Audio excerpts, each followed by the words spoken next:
Good evening, ladies and gentlemen.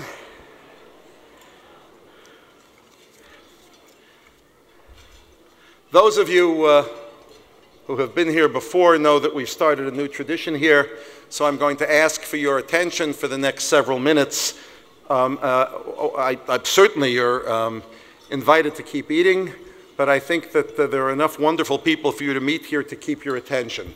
So, and I want to say hello to all my friends, students, and alumni who I know and I'm about to know.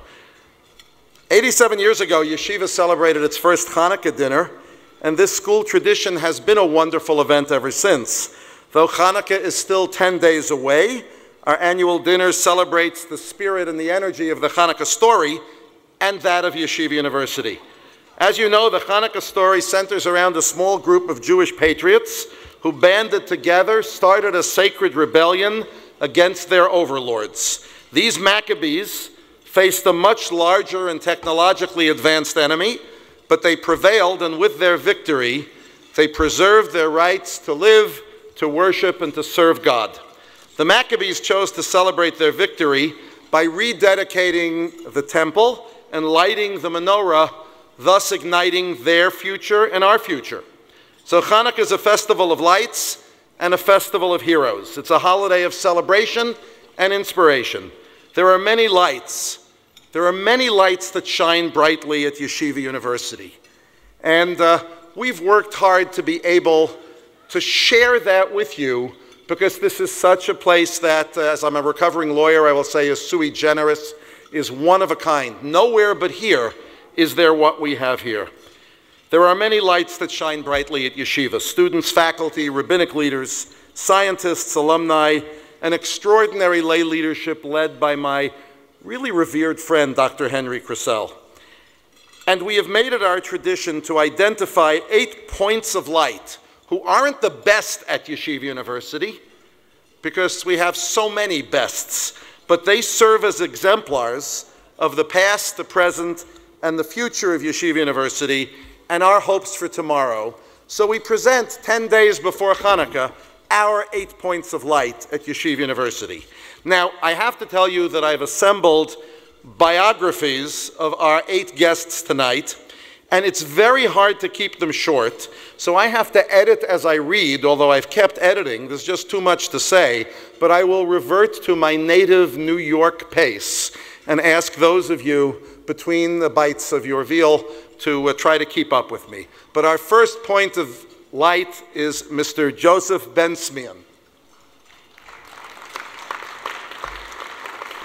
Nice to see you again, Joseph.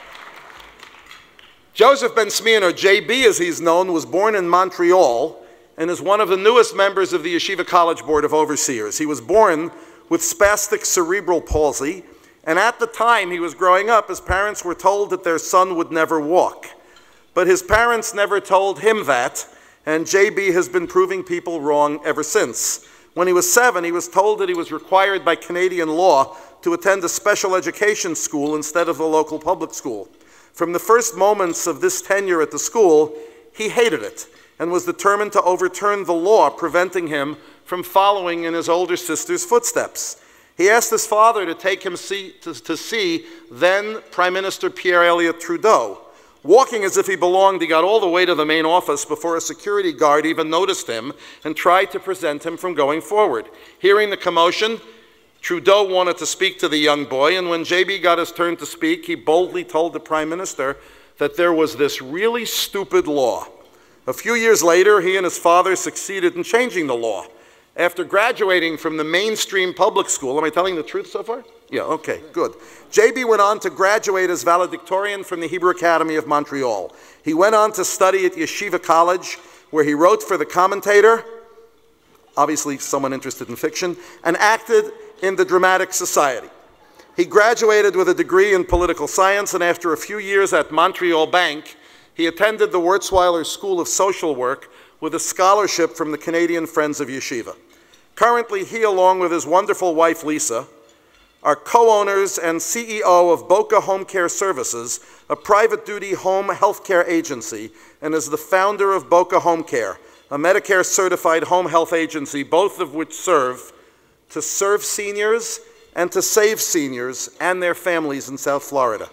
He's former president of the Boca Raton Synagogue, administers the David Ben-Smian Charitable Foundation, which provides scholarships for deserving students in his father's memory.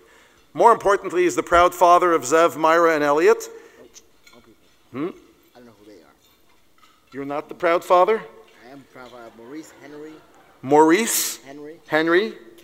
Kayla? And Rena. Yeah. If there is a Zev, Myra, and Elliot in the room, would you please see us later and we'll talk about who your father might or might not be. Always do this right. JB's college roommate, our very own Andy Goldsmith, once said, "Where others see obstacles, JB sees opportunity." How true that statement is. Ladies and gentlemen, in my getting to know JB, I have rarely encountered such a life force. I've rarely encountered someone who I come to say hello to and I spend the rest of the meeting with him telling me how important my work is and asking how he can help. Our first point of light, ladies and gentlemen, JB Ben-Smian. Don't go away. This is for you.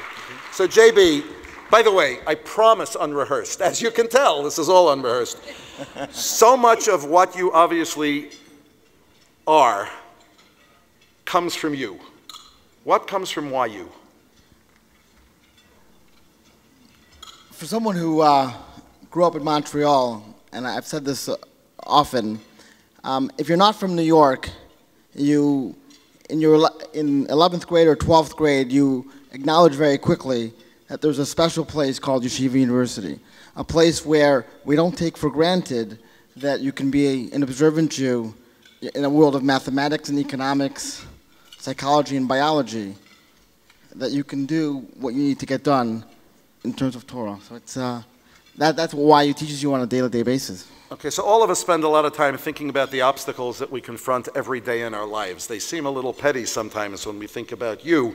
So what advice do you have us? How do you deal with the obstacles of life? To quote my father used to say that before an exam, if you're nervous, it means that you care what the outcome is going to be.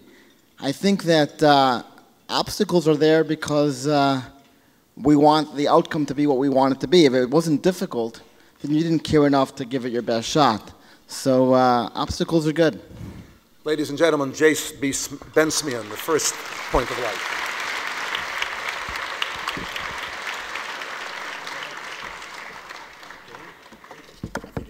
Okay, do you know which side we should light first?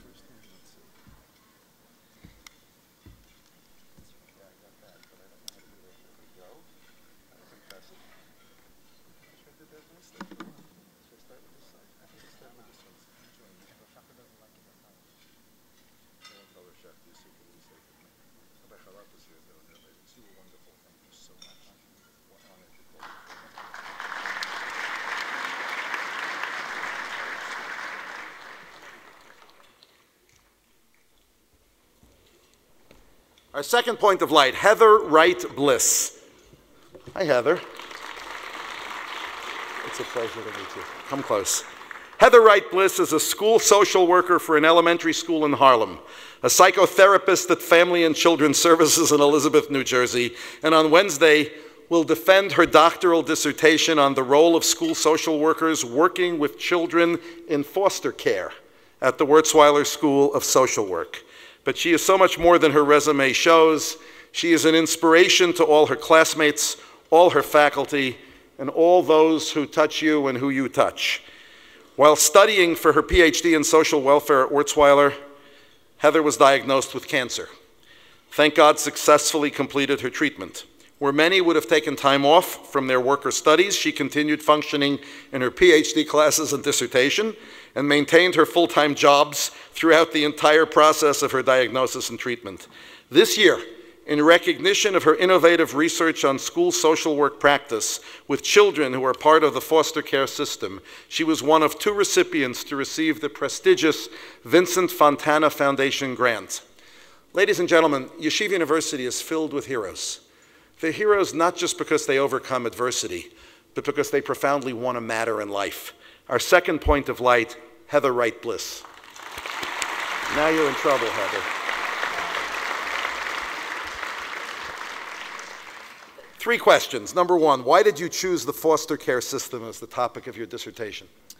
After I completed my master's, that was my first job, working with children in foster care. And I seemed to think that there were some pieces where we were missing really getting and providing services for them. And so working in the school system, I thought that maybe we needed to, as a vulnerable population, we needed to focus on You see a lot of hope for that population? Yes. You do? Yes. That's wonderful. Yes. Do you have any reflections on the faculty at Wurzweiler? Yes, I think they're excellent. They're very supportive and very knowledgeable. And so did they yes. tell you to say that? No, I feel They that. didn't know I was saying that. Tell me what's next for you. I'm not sure. Ladies and gentlemen, there are 660 of you out there. There's opportunity here for Heather Bliss. Can do anything in the world, obviously. Thank you very, very much. You really ennoble us. Heather Bliss.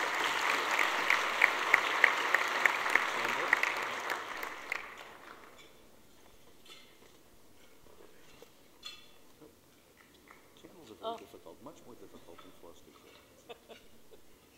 Maybe it's a similar thing. You keep lighting and you keep lighting. Thank you very, very much. Okay, now we have a twofer, ladies and gentlemen. Number 3 and number 4, Yair Saperstein and Menachem Spira. We'll get both of you. Which one's Yair? Yair. Okay. Are you ready? I'm going to try to do this in one breath. So Yair, you're first here, okay? Don't go far away. Yair Saperstein, a native of Lawrence, New York, is a senior in Yeshiva College, a member of the J. and Jeannie Schottenstein Honors Program at Yeshiva College. He's majoring in chemistry and recently received the Barry Goldwater Scholarship, widely considered the most prestigious award in the U.S. for undergraduates studying the sciences. He's also a successful member of the Yeshiva University Debate Society, a Roth Scholar at Einstein, a 4-year member of the Dean's List, a recipient of the Louis Werfel Memorial Award for the junior with the highest ranking GPA, and the Rose, Rachel, and Louis Siegel Memorial Award for Excellence in Talmud, a classic Yeshiva College underachiever. He won 2nd place at YU's ICE Undergraduate Research Contest. 2nd place? True. Menachem was running it. He was running it? Very nice. And won both the bronze medal and award for Best Human Practices Advance in America at the 2011 iGEM competition. When he's not winning awards for his research and academic achievement, he is a trained cantor of the Bell School of Jewish Music and a musician, winning the New York State School Music Association Competition in Piano Award for Excellence and Outstanding Achievement 5 times. Go away, stand over there, come over here. We're not done yet. Menachem Spira, a native of Atlanta, Georgia, is a senior in Yeshiva College where he's majoring in biology and minoring in chemistry. He's also a Roth Scholar, also a 4th-year member of the Dean's List. He's conducted research at Albert Einstein College of Medicine, the Department of Biochemistry at the Emory University School of Medicine, and at Memorial Sloan Kettering Cancer Center in the Department of Pathology. Are those other young people I mentioned your children by any chance? They're not, no. He is a teaching assistant in both the Department of Biology and the Genetics Laboratory, and is the vice president of the Yeshiva College Chemistry Club, on the board of the Yeshiva University Undergraduate Medical Ethics Society, president of the Yeshiva College Undergraduate Student Research Presentations, and assistant editor of the 2011 Undergraduate Research Abstracts. Outside of the classroom, with his spare time, he volunteers for Kids of Courage, Yachad, and spent a summer volunteering at the Department of Pediatrics at the Memorial Sloan Kettering Cancer Center and another at Camp Simcha Special. As individuals, Yair and Menachem shine brightly in and out of the classroom, and as a pair, their fire warms the entire Washington Heights community. They are the co-founders of Project START, Students, Teachers, and Researchers Teach Science. Is that right? Okay, a Yeshiva University initiative in which men and women undergraduate students work in close collaboration with their professors to develop and teach hands-on science modules to public school children. The pilot program started in spring 2011 semester, consisted of 7 courses in the disciplines of chemistry, physics, biology, and engineering, was taught primarily in an 8th grade class at Intermediate School 143. Now in its 2nd year, Project START is currently taking place in 2 6th grade classes and 1 7th grade class. A perfect pair. By the way, they're joined by many other Yeshiva College and Stern College and SIM students in doing this, including my daughter Kira, who does all kinds of strange things that I don't understand. A perfect pair. I give you our 3rd and 4th points of light, Yair Saperstein and Menachem Spir. Okay, share this. You got it. Yair, let's start with you. Okay. First of all, what are you learning in Talmud? So now we're doing Masechet Yevamot in Rav Shechter's here. Okay, can you say any of that in English? Yeah, we are doing advanced Talmudic studies of Tractate Yevamot. That's partially in English. And what are you learning about in Tractate Yevamot? So today, Rav Shechter actually covered 4 sides of the page. So he flies very fast and covers quite a lot. Of course, the language of the page is? The language of the page is mostly Aramaic. Okay, we'll go on. Tell me what else you did today, Yair. Today? Well, I went to Shir in the morning after Seder. So after learning, then my parents came in a minivan filled with the rest of my family and my grandmother. And we went to a recital that I played at in a library in Rockville Center. And then we came here. There was something here about an anesthesiology conference? Yeah, I ended up not attending that to attend Shir instead. Oh, so you went to class to study Talmud instead of to go to the anesthesiology conference where your mother is discussing your idea? Partially. Partially, okay, fine. Close enough. You've been almost correct in your answers. Let's go to Menachem. Why start? Menachem, why start? Well, what brought you to that? We started doing chemistry magic shows in local public schools, and at one of the public schools we went to, we were surprised to find out that they didn't have any science faculty, and they had just built beautiful new science classrooms. So we couldn't let that stand, and I came up with the idea of running these modules, and that was the way that we could help out in that situation. So. How many students are involved? Now I think it's over 75. We have almost 90. Almost 90. Almost 90 yeah. public school students. Oh, public school students. Oh, no. You mean classes. almost 90 undergraduates. Yeshiva and undergraduate students? Yeah. Almost 90? Yep. 87 to be exact. I interviewed each one of them individually to make sure. And how many public school students? There's 3 classes, so... Pretty close to 90 each. also. Yeah. Very, very cool. What's next? You both seniors? Yes. Both graduating? Seniors. Yep, both graduating. What's next? Well, what's next for Project START is that we're actually expanding to 3 schools, and we have willing, capable, and genuine people to take it over from our hands, and they are in the process of training, including Kira. What's next for you? So I plan on attending medical school next year. As far as what I'm going to be doing in medical school besides for learning medicine, that's up in the air. Do you know which medical school you're attending yet? Not yet. Okay. You have hopes? Sure. You want to share them with us? My hopes and aspirations are grand. Are grand. So you're reaching towards Einstein. Well, that's one way of putting it. Okay, I'm gonna leave it there. And you? I'm going to be applying to MD PhD programs over the course of next year. Over the course of next year? Yes, and I'm taking a year off to work in basic science research. Basic science research. Yes. Okay. And among the MD PhD programs you're going to apply to are? Einstein is a great program. They did okay, right? Points of light. Go each. Thank you very much. No, you don't. Listen to me. I'm the president. You each do one. Each do one. You each get one of these. Should I light the candle first? What? You can do whatever you want. I trust that you'll light the candle. We're going to move right on. Point of light number 5, Jennifer McLean. Hi, Jennifer. How are you? So nice to meet you. Oh, you too. God, you inspire me. Thank you. I have to say, when I was a young assistant district attorney in Bronx County, I was doing appellate work, and to keep me happy in appeals, they threw me some weak cases to actually get some trial work in so I too could dream of being Perry Mason. And the first case I had was a weak case, but clearly the defendants were guilty. But I went up against an older and wiser legal aid attorney named Barry Scheck, who humbled me in every way, and I still turn the other way when I see him on the street, although he's a dear friend. But it has something to do with Jennifer's story. Jennifer McLean is currently a third-year student at the Benjamin N. Cardozo School of Law. Do you like it? I love it. I love it. Say it. Do you like it? I love it. Good. Throughout her tenure at Cardozo, she excelled both in and out of the classroom.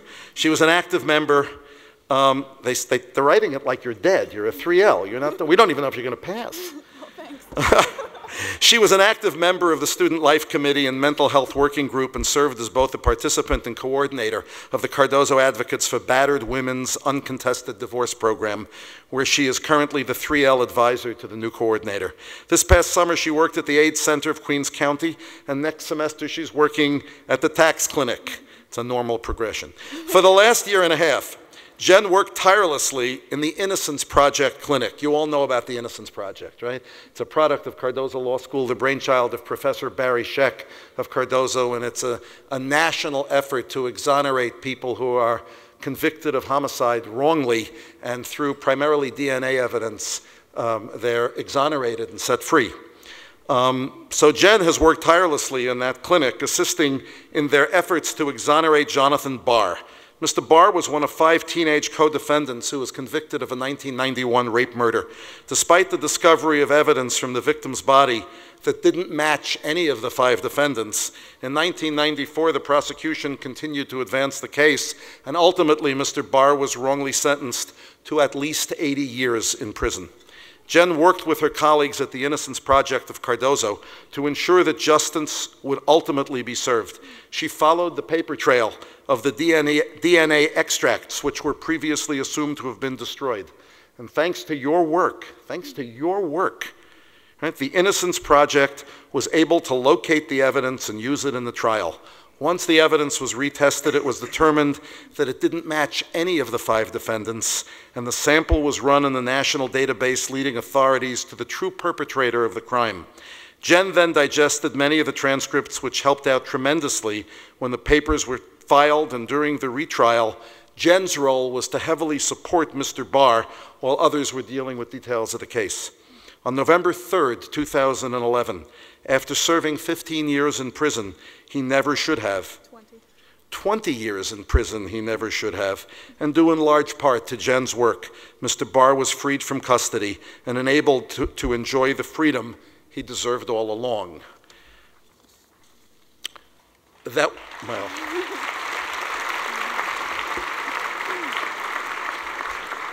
So that we at Yeshiva University have the ability to teach good and do good, to fulfill Justice Cardozo's mantra that the final cause of law is the welfare of society, and to take people like Jennifer McLean and open up her eyes and her skills to the world of justice and to a more just place is a great gift that we all receive by supporting Yeshiva University.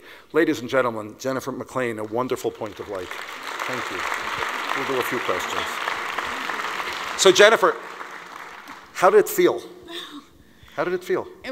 Amazing. I remember getting the call Tuesday night that I had to be on a plane 6 a.m. in Newark the next morning to walk him out of prison, and it was, there are no words. Amazing doesn't cover it. What did he say when he saw you after he was released? Hi, Jen.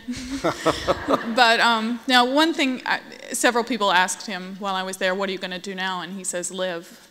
Wow. That's... Jennifer, tell me something about Cardozo. I love Cardozo. It's, I had a choice of a few schools, a few different law schools, but I went to one of their admitted students events, and the energy and the passion and the faculty, there was no other choice. Wonderful. What's next? I have an estate planning final in the morning.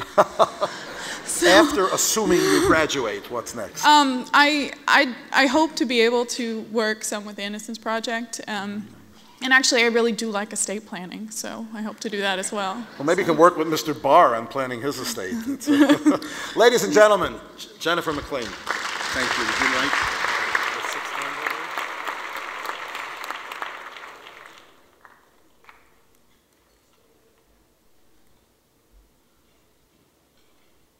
Thank you.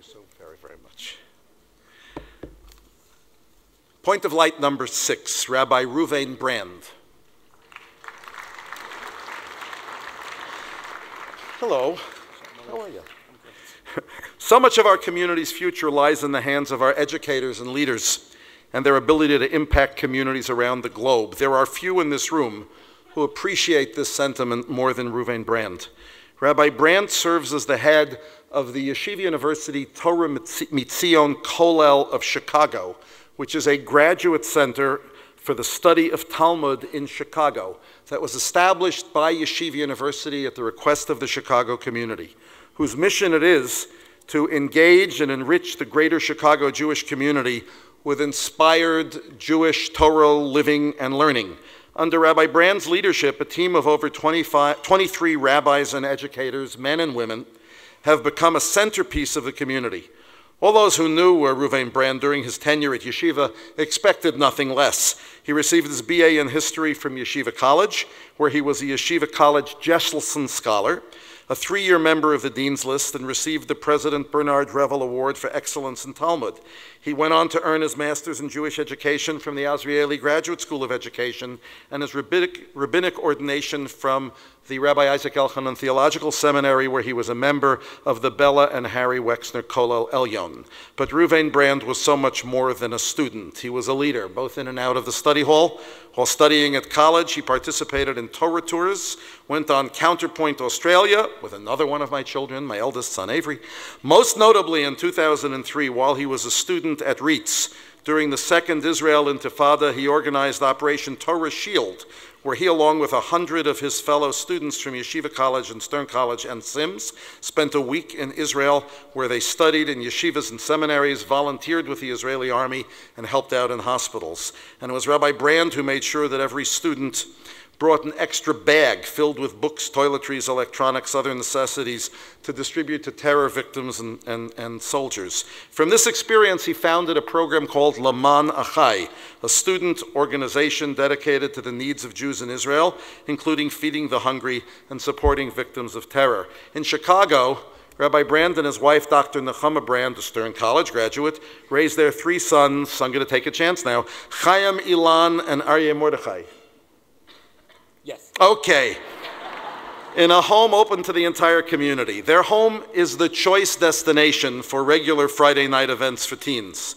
In the community, he's known for his ability not only to teach Torah at a high level, but to reach people's souls at a deep level. At the Kollel, the biggest problem for the board is not raising funds, but making sure that Ruan Brand gets enough sleep. With Rabbi Brand as their role model, the number of students from Chicago attending Yeshiva and Stern have increased by over 15% in the last 3 years, and continues. And in so many ways, by the way, the pulpits that have come open in Chicago, the 3 pulpits that have been opened since he arrived have all been filled by Yeshiva University rabbis. The truth of the matter is that our unique blend of deep Torah conviction and embrace of the world and ideas is an idea whose time has come, should have come, and is still coming. And when we do it with pride and with generosity, it always works. Our 6th point of light, Rabbi Ruan Brand.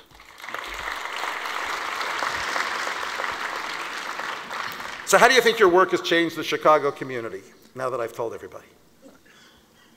Well, you can see it on multiple levels. For those who have ever been to Chicago, you know that we have men and women. We have adults and children. We lost him. I'm sorry. Oh, this one. I didn't know if I should sit. Oh. I didn't know. Go ahead. We know how to speak very briefly, having been trained at Reeds and CJF. We'll see. Go ahead, I'm sorry. We have been engaging countless people across all kinds of boundaries, demographic and geographic.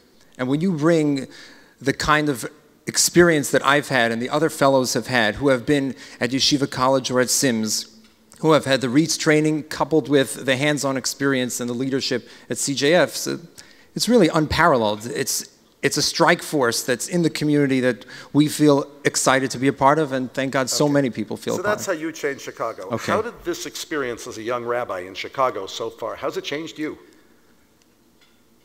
I've had the opportunity to interact with peers and students, adults and children outside of my previous experience, which was more informal, and now on a regular basis to develop relationships with the wonderful people there on all those levels.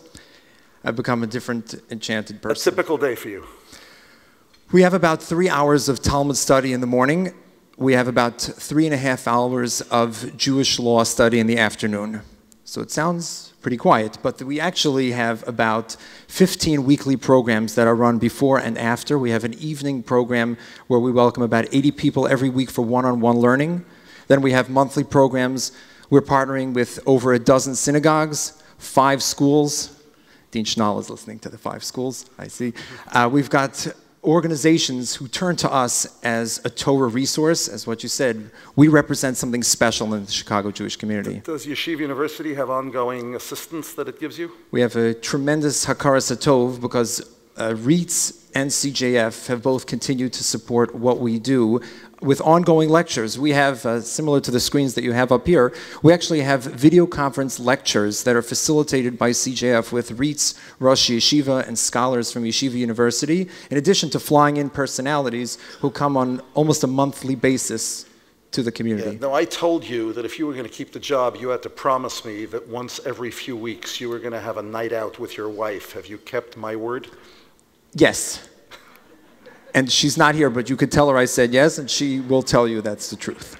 You go to a movie, or you'll take a walk, or you'll eat out. It's a very big community. We can do that. Please, one day, tell me how you do that. So what's next for you, Rufi? As I said, my wife is not here. We have to... It's hard to know, because in our kollel, we interact with young people and with old people, and we have opportunities to develop all kinds of relationships, so who knows where it'll go. Rabbi Ruvain Brand. Thank you.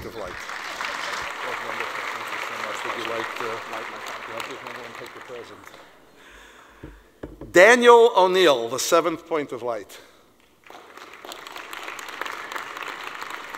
Now, this is the way to look with a coat and none of these neckties. It's a pleasure to meet you. Nice to meet you. How are you, sir? So from Rochester, New York, spent a misbegotten undergraduate career at Cornell. Dan O'Neill is a 4th-year student at the Albert Einstein College of Medicine, and he plans to enter the field of primary care.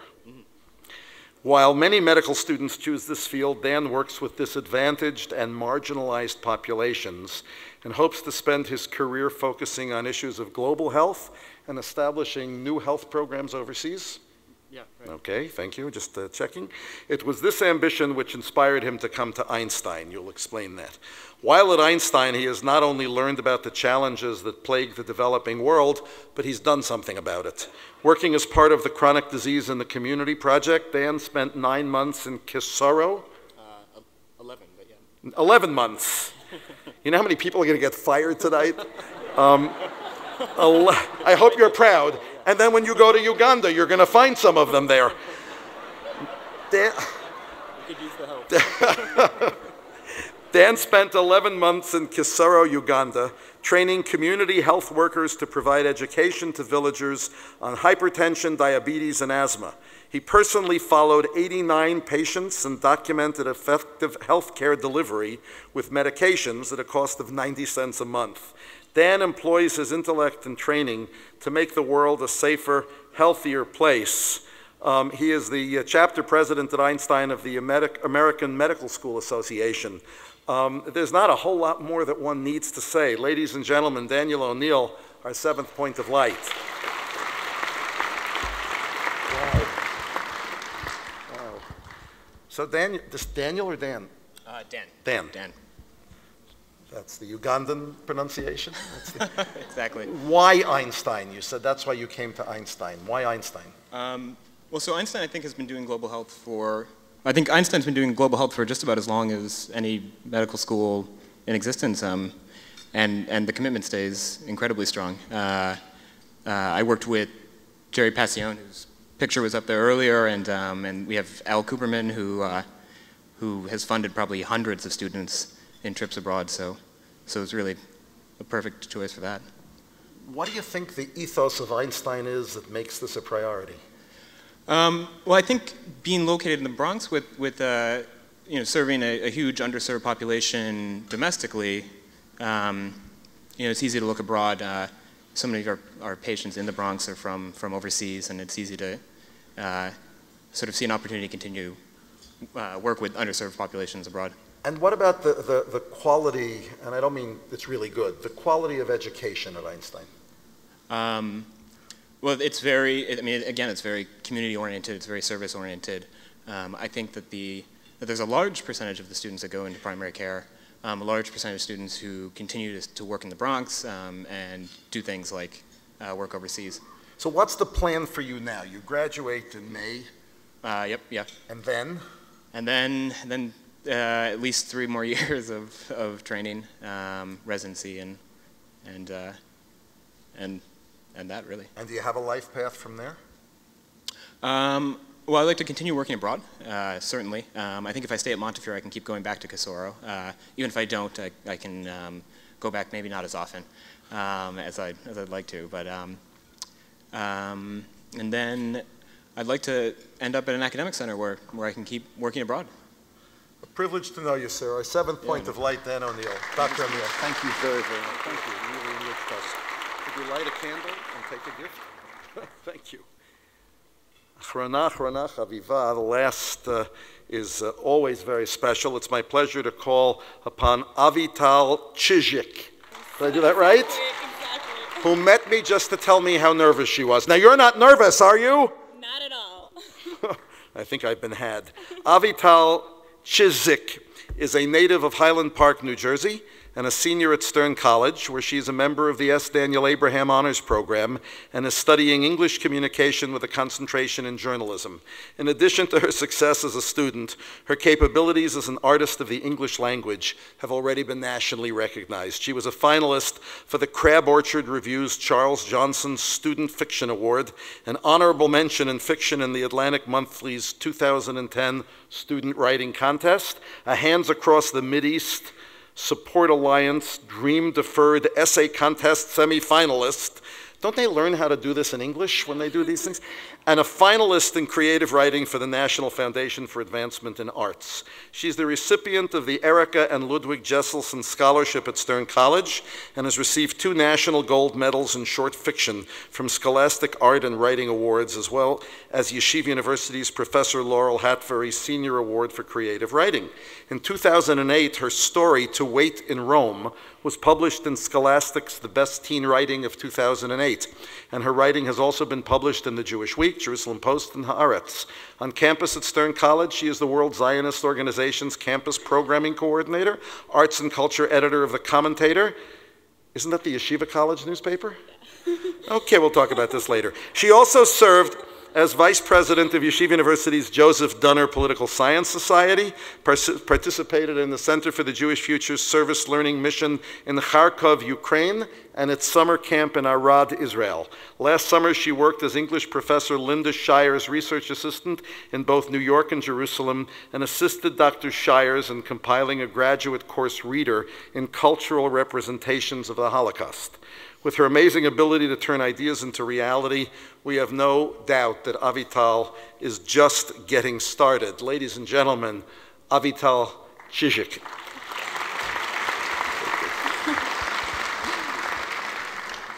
So what do you do with your free time, Avital? What's that? Tell me why did you choose Stern College? Why Stern? I think the biggest draw for me to Stern College was the S. Daniel Abraham Honors Program. I wanted a place where I would be intellectually stimulated and challenged, and at the same time within the values I've been learning in for the past 12 years in Yeshiva. And how has your learning been at Stern, your Jewish learning?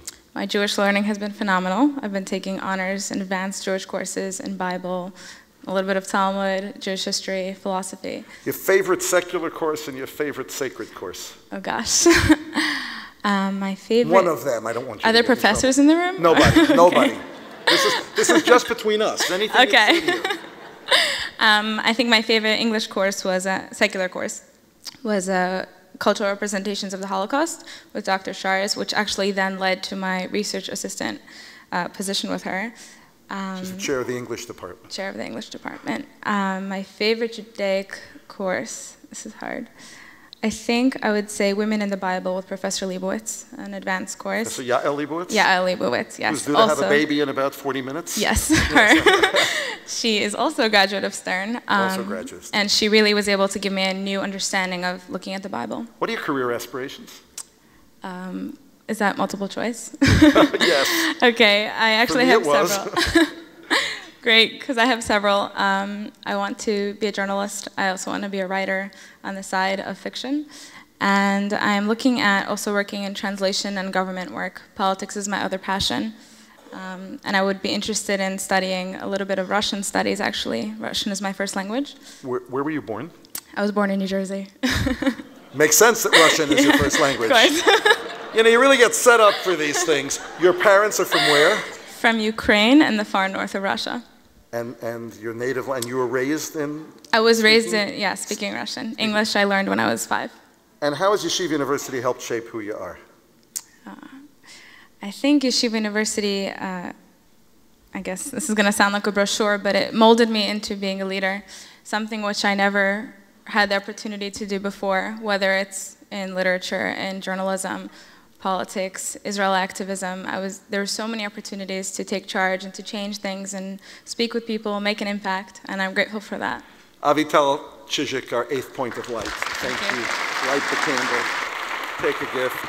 Ladies and gentlemen, join me in celebrating these wonderful members of the Yeshiva University community. May their flames grow and may we all continue to bask in their light. First of all, those of you who have been betting against me, you lose. It's only 8:37. David Halpern, Yeshiva College student and president of the student organization of Yeshiva, will lead us in Grace After Meals, Birkat Hamazon. You can feel free to follow along in the booklets on your table. On behalf of our entire Board of Trustees and all of Yeshiva University, thank you for your continued support. Keep the dream alive and let's keep moving forward. Thank you very much. Thank you. You can start.